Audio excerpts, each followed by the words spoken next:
В самом сердце Амазонки шестимесячный щенок, движимый любопытством, ускользнул от бдительного ока матери. Симфония джунглей заглушала приближающуюся опасность, пока воздух не прорезало зловещее шипение.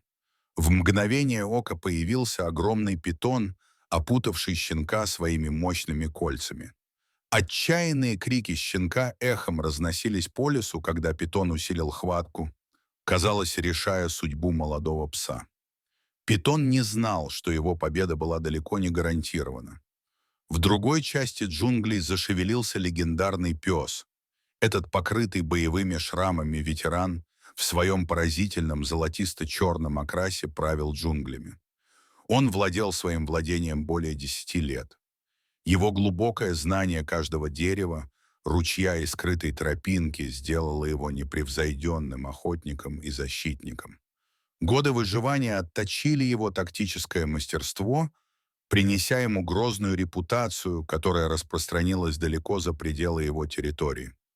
Тем временем доктор Элена Суарес, антрополог с непоколебимой страстью к амазонке, была поглощена своими исследованиями неподалеку. Годы, проведенные среди местных племен, привили ей почти сверхъестественную связь с лесом. Она могла читать джунгли как открытую книгу, понимая их ритмы и секреты. Когда в воздухе раздались тревожные крики щенка, старый пес и Елена пришли в движение. Опытный хищник начал пробираться на звук, в то время как Елена, движимая инстинктом и состраданием, схватила свою аптечку и углубилась в густой подлесок. Все было готово к неожиданному сближению судеб в глубине тропических лесов. Когда взрослый пес выбежал на небольшую поляну, то стал свидетелем ужасающей сцены. Огромный питон сжимает молодого щенка, жизнь которого уходит с каждым сжатием. Не колеблясь, старший пес атаковал. Питон, почувствовав новую угрозу, крепче сжал щенка. Завязалась ожесточенная схватка, когда хищник столкнулся с хищником лицом к лицу.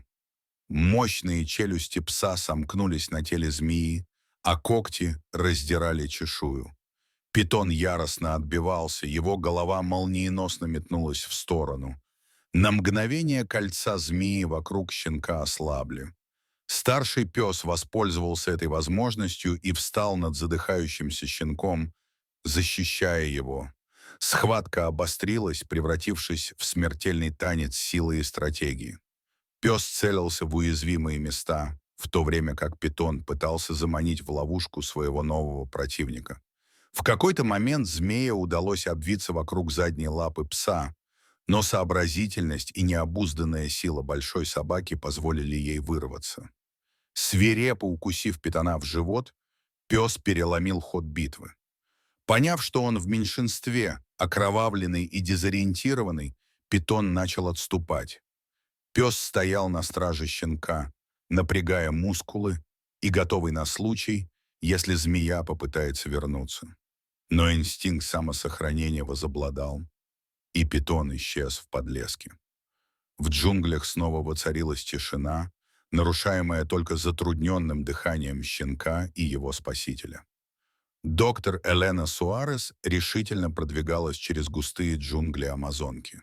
Скользкая грязь и скрытые корни усложняли дорогу, но многолетний опыт помогал ей уверенно продвигаться вперед. Путешествие было сопряжено с опасностями. Над головой завизжала группа испуганных обезьян, а болезненные укусы огненных муравьев послужили суровым напоминанием о многих опасностях, подстерегающих в джунглях. Елена двинулась дальше, пересекла узкий ручей по поваленному бревну и осторожно обогнула греющегося на солнышке каймана. Когда она приблизилась к источнику шума, воздух наполнился ревом пса, который ни с чем нельзя было спутать. Сердце Елены бешено колотилось, когда она прорвалась через последние заросли на небольшую поляну на берегу реки. Зрелище, открывшееся перед ней, было одновременно великолепным и пугающим. Пожилой пес защищал маленького щенка, в то время как огромный питон отступал в подлесок. Но драма была далека от завершения. Старший пес настороженно посмотрел на нее, но позволил приблизиться. Елена опустилась на колени рядом с раненым щенком, обратив внимание на следы сильных ушибов. Понимая, что ситуация срочная, она немедленно начала оказывать первую помощь. Быстро работая, Елена обработала раны щенка и остановила кровотечение.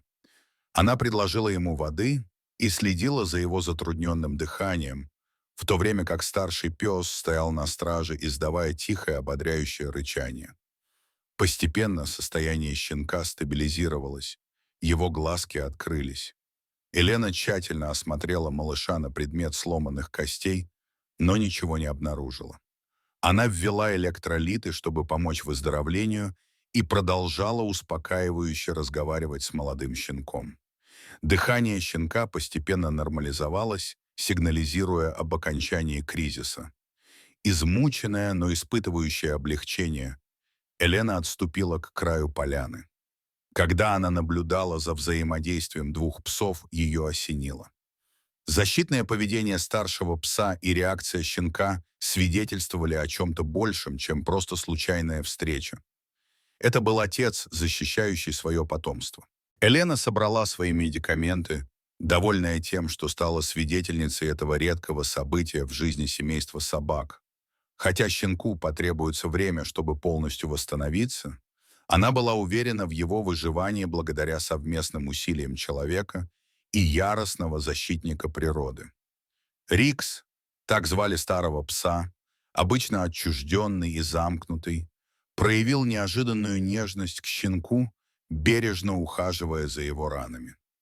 Это редкое проявление отцовской заботы выявило скрытые черты характера отчужденного отца.